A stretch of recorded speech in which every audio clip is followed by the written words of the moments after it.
দিবস আমাদের জন্য পারিবারিক গুম দিবস। সারা বছরই আমরা গুম দিবস পালন করি। আমরা হাঁটতে, বসতে, খেতে, ঘুমাতে 24 ঘন্টাই আমাদের প্রিয়জনকে মনে করি। রাতে ঘুম থেকেও অনেক সময় উঠে যাই, কোন একটা স্বপ্ন দেখে, টিভিতে কোনো প্রোগ্রাম দেখলেও মনে পড়ে যায় আমার ভাইয়ের কথা।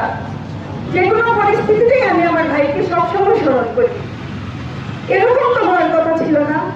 একটা গণতান্ত্রিক দেশ বাংলাদেশ, যেটাকে নিয়ে গর্ব করার কথা ছিল, কিন্তু সেই গর্ব করা আমাদের মনে হচ্ছে না।